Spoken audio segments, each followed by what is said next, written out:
ఆదికాండము 24వ అధ్యాయము 40వ వచనంలో ఉంటుంది. ఎవని సన్నిధిలో నేను జీవించుచున్నానో ఆ యెహోవా నీతో కూడా తన దూతను పంపి నీ ప్రయాణము సఫలము చేయును అని అంటాడు. మోషే అన్నాడు, అసలు నువ్వు తోడుగా రాకపోతే మేము అసలు ఒక్క అడుగు కూడా ముందుకేయమన్నాడు. ఆ సన్నిధి దూత ఎవరో కాదు, మన ప్రభు అయిన యేసుక్రీస్తు. దైవజనులు డిఎల్ మూడీ గారు అట్లీస్ట్ 10 నిమిషాలైన దేవునితో గడపాలి, ఆయన సన్నిధిలో ప్రార్థన చేయాలి, ఆయనను కలుసుకోవాలి అని చాలా ప్రయాసపడేవాడు. కొన్నాళ్ళ తర్వాత ఆ ప్రయాస కాస్త ½ అన్ అవర్ అయింది. ఇలా ½ అన్ అవర్ కాస్త 1 అవర్ అయింది. అయితే అతనికి మాత్రం స్టార్టింగ్ లో 10 నిమిషాలు ప్రార్థన చేయాలంటే ఎంత ప్రయాసపడేవాడు కదా, ఇప్పుడు గంట ప్రార్థన చేయడానికి సమయం సరిపోవట్లేదు అని తృప్తి చెందట్లేదు. ఇక ½ అన్ అవర్ 1 అవర్ కాదు, ఆయన సన్నిధిలో గడుపుతుంటే ఆయనకు సంతోషం, సమాధానం కలుగుతుంది. అందుకే ఆయన తీర్మానం తీసుకున్నాడు, నిరంతరము నేను కూర్చున్నా, లేచిన, పండుకున్న, నిలబడిన ఆయన సన్నిధిలో ఉన్నట్లుగా నేను సంతోషంగా ఉండాలని తీర్మానం తీసుకున్నాడు. ఒక గొప్ప దైవజనుడు చెప్పే మాట ఏంటంటే, నిత్యము దేవుడు మీతో ఉండాలంటే మన నోట స్తుతి ఉండాలి. అసలు ఆయనను స్మరిస్తూ ఉంటే ఇంకా మనల్ని వదిలిపెట్టి ఎక్కడికి వెళ్తారు చెప్పండి.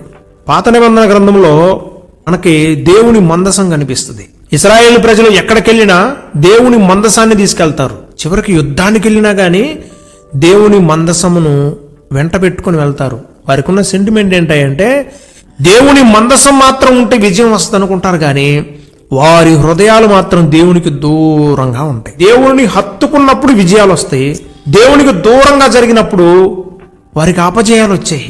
గుర్తుపెట్టుకోవాలి, మనం ఎప్పుడు కూడా దేవునికి దగ్గరగా ఉంటే మన జీవితంలో విజయాలు చూడగలుగుతాం. అన్యోన్య సహవాసం చేయడానికే ఆయన తన పరిశుద్ధాత్మను మనకు వరంగా ఇచ్చాడు. Have you got my point? అందుకే పరిశుద్ధాత్మ దేవుడు మనం ఎప్పుడు అడగాలి, నాతో ఉండు ప్రభువా. 2, మనలో పరిశుద్ధత లేకపోతే దేవుడు మనతో రాడు. అందుకే మనం దేవుణ్ణి వేడుకోవాలి, పరిశుద్ధమైన జీవితాన్ని నాకు ఇవ్వు. అయితే ఆయన సన్నిధి మనకు తోడు రావాలంటే మన నోట స్తుతి ఉండాలి, 2 పరిశుద్ధత మనకు ఉండాలి. మనం ఎలాగ అంటిపెట్టుకుని ఉండాలి అంటే, పాత నిబంధన గ్రంథంలోని మందసం పెట్టె మీద కరుణాపీఠం మీద కేరూబులు మధ్యలోకి దేవుని మహిమ దిగి వస్తుంది. అంటే కరుణాపీఠాన్ని, కేరూబులను వేరుపరచొద్దు అని దేవుడు చెప్పాడు.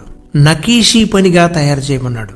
నకీషీ పనిగా అంటే సుత్తెతో సాగగొట్టి కొట్టి ఎక్కడ వెల్డింగ్ కానీ జాయింట్ కానీ లేకుండా కరుణాపీఠంతో అంటిపెట్టుకొని ఉండేలాగా కెరూబులను తయారు చేస్తారు. మన ఆత్మీయ జీవితం ఎలా ఉండాలి అంటే, కరుణాపీఠం యేసయ్య అయితే మనం నిత్యము స్తుతించే కెరూబుల్లాగా అంటిపెట్టుకొని ఉండే ఆత్మీయమైన స్వభావం మనకు ఉండాలి. అలా గనక మనం ఉన్నప్పుడు మన మధ్యలోకి దేవుని మహిమ దిగి వస్తుంది. నిర్గమాకాండము 25వ అధ్యాయము 18 మరియు 22 వచనాలు మనం చదివితే, మరియు 2 బంగారు కేరూబులను చేయవలను, కరుణాపీఠము యొక్క 2 కొనలను నకీషీ పనిగా చేయవలను. 22వ వచనము, అక్కడ నేను నిన్ను కలుసుకుని కరుణాపీఠం మీద నుండి శాసనములు గల మందసం మీద నుండి 2 కెరూబుల మధ్య నుండి నేను ఇశ్రాయేలుల నిమిత్తము మీకు ఆజ్ఞాపించు సమస్తమును నీకు తెలియజెప్పేదను. అంటే ఎప్పుడైతే మన ఆత్మీయ జీవితం యేసయ్యకు అంటిపెట్టుకుని ఉంటుందో అప్పుడు దేవుని మహిమ మన మీదకి దిగి వస్తుంది. దేవుని మహిమ, దేవుని సన్నిధి మనకు తోడుగా ఉంటే అబ్రహాము వలె మనం ఐశ్వర్యవంతులు అవుతాం. అబ్రహాము దాసుని యొక్క ప్రయాణము, ఆయన వెళ్ళిన కార్యములు దేవుడు ఎలాగో నెరవేర్చాడో అలాగే దేవుడు మన ప్రయాణాన్ని సుఖవంతం చేస్తాడు. అంత మాత్రమే కాదు, మన పనులన్నీ దిగ్విజయంగా ముగించేలాగా చేస్తాడు. ప్రభు ఏమంటాడంటే, నాయందు మీరును మీ యందు నా మాటలను నిలిచి ఉన్న ఎడలా మీకేది ఇష్టమో అది అడుగుడి. అంటే మీ మాట ఒకటి, దేవుని మాట ఒకటి ఉండకూడదు, వేరువేరుగా ఉండకూడదు, 2 ఒకటే ఉండాలి. దేవుని హృదయం ఏదైతే ఆలోచిస్తుందో మీ హృదయం కూడా అదే ఆలోచించాలి. సాక్షాత్తు దేవుడు సాక్ష్యం ఇచ్చాడు, దావీదు నా హృదయానుసారుడు. మీరు గనక కేరూబుని కరుణాపీఠాన్ని నుంచి విడదీయాలని చూస్తే అస్సలు విడిపోవు. ఎందుకని విడిపోవు అంటే, అది ఒకే బంగారపు ముద్దలో నుండి తయారు చేయబడ్డాయి, విడిపోవడానికి ఛాన్స్ లేదు. వెల్డింగ్ ఉంటే విడిపోవచ్చు, జాయింట్ ఉంటే విడిపోవచ్చు, కానీ వెల్డింగ్ కానీ జాయింట్ కానీ ఎక్కడా లేదు. కాబట్టి విడిపోవడానికి ఛాన్స్ లేదు. ప్రియమైన సహోదరి సహోదరుడు, మన ఆత్మీయ జీవితం కూడా దేవునితో ఎలా ఉండాలంటే నకిషీ పనిగా తయారు చేయబడినట్లుగా ఉండాలి. దేవుడు కూడా ఆదాముని తన స్వరూపమందు సృష్టించాడు, అంటే తన పోలిక. ఆదామును అద్దంలో చూస్తే దేవుడు కనిపించినట్లుగా అలాగా తన పోలికలో దేవుడు నిర్మించాడు. తన ఆలోచన, తన స్వరూపము, తన జ్ఞానము సమస్తాన్ని కూడా దేవుడు మనిషికి అనుగ్రహించాడు. అంటే వేరుపరిచి కాదు, ఒకే బంగారపు ముద్దలో నుండి కరుణాపీఠము కెరూబులు తయారు చేయబడినట్లుగా దేవుడు తన స్వరూపాన్ని మనిషికి ఇచ్చాడు. Have got my point? అయితే పాపము చేసి మనం వేరుపరచబడ్డాం. ఈరోజు ప్రభు అంటున్నాడు, మీరు మళ్ళీ నాతో రీకనెక్ట్ అవ్వాలి అంటే వాక్యముతో అంటు కట్టబడాలి. అప్పుడు వాక్యము మిమ్మల్ని ఏం చేస్తుందంటే వాక్యము మిమ్మల్ని జీవింపజేస్తుంది. దావీదుకున్న కోరిక ఏంటంటే 1 సమూయేలు గ్రంథము 26వ అధ్యాయం 20వ వచనంలో, నా దేశమునకు దూరముగాను యెహోవా సన్నిధికి ఎడముగాను నేను మరణము నొందకపోవుదునుగాక. దావీదుకి తన మరణంలో కూడా దేవుని తోడు కావాలని కోరుకుంటున్నాడు. ప్రియమైన సహోదరి సహోదరుడా, అన్యులుగా పుట్టాము, లోకస్తులుగా పుట్టాము మనకు తెలియదు, కానీ మన మరణము మాత్రము దేవునితో ఉండాలి. దేవుని యందు మృతులైన వారు ధన్యులు అని రాయబడింది. ఐశ్వర్య ప్రభావములు కలిగిన వాడై ముది ముసలి యందు దావీదు మరణము నొందాడు అని రాయబడి ఉంటుంది. అంటే దేవుని సన్నిధి తోడుందా లేదా? చివరి వరకు కూడా దావీదుకి దేవుడు తోడుగా ఉన్నాడు. ఎక్కడికైనా వెళ్ళు, దావీదు నీకెందుకు ఇన్ని విజయాలు వస్తున్నాయి, ఏంటి కారణం అంటే దేవుడు నాకు తోడై ఉన్నాడు. నేనండి ఒకటే కోరుకుంటానండి, దేవుని తోడు కోరుకుంటాను, అందుకే దేవుడు నాకు విజయాలు ఇస్తాడు అని అంటాడు. 2వ సమూయేలు గ్రంథము 8వ అధ్యాయము 6వ వచనం చివరి భాగం, దావీదు ఎక్కడికి పోయినను యెహోవా అతనిని కాపాడుచుండెను. అదే 2వ సమూయేలు గ్రంథము 8వ అధ్యాయము 14వ వచనము చివరి భాగం, దావీదు ఎక్కడికి పోయినను యెహోవా అతనిని కాపాడుచుండెను. దేవుడు తోడుగా ఉన్నాడు కాబట్టి కాపాడబడతా ఉన్నాడు. దావీదుకి రాజైన తర్వాత కూడా యుద్ధాలు ఎక్కువైపోయాయి.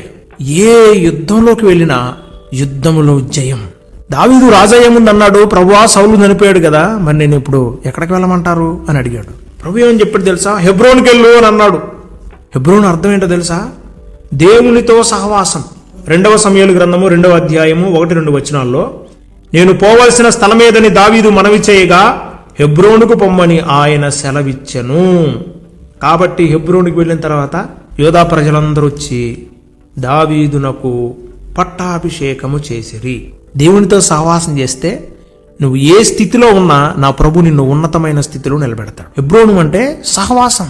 దేవునితో సహవాసం కలిగి జీవిస్తే ఇప్పుడు నీ స్థితి ఏదైనా సరే నిన్ను నా ప్రభు మహా అభివృద్ధి చెందేలాగా చేస్తాడు. 1వ యోహాను పత్రిక 1వ అధ్యాయం 7వ వచనంలో అంటున్నాడు, అయితే ఆయన వెలుగులోనున్న ప్రకారము మనమును వెలుగులో నడిచిన ఎడల మనము అన్యోన్య సహవాసం గలవారమై ఉందుము.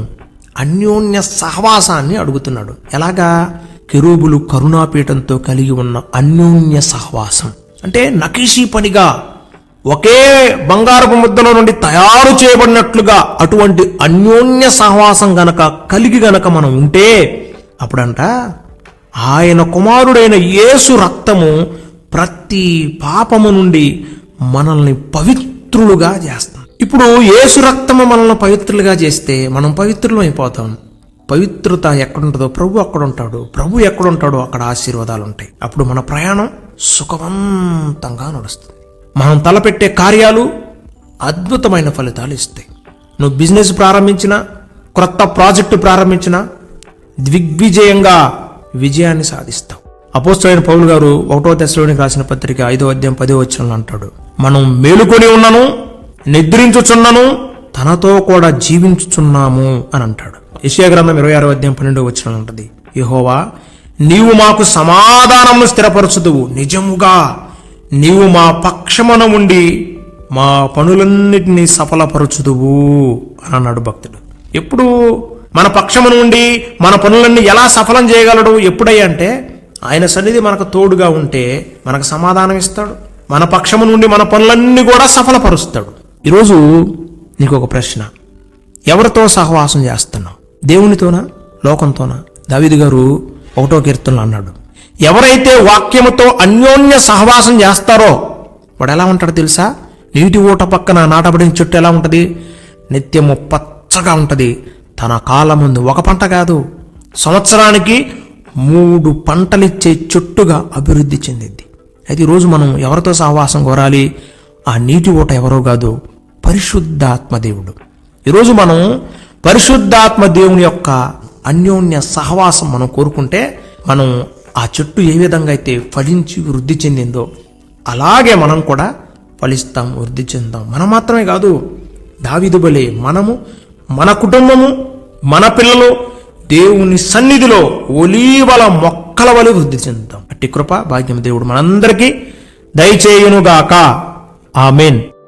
మహాపరిశుద్ధుడైన తండ్రి, మహాగణుడైన రాజా, దావీదు తన మరణం కూడా నీ సన్నిధిలో ఉండాలని కోరుకున్నాడు. దావీదు ఎక్కడికి వెళ్ళినా దావీదుకి మీరు తోడుగా ఉన్నారు. అందుకే దావీదు నీ సన్నిధిలో ఒలీవల మొక్కవలే తాను కుటుంబం వర్ధిల్లింది. ఈరోజు అటువంటి కుటుంబంగా మేము కూడా వర్ధిల్లాలని ఆశపడుతున్నాం ప్రభువా.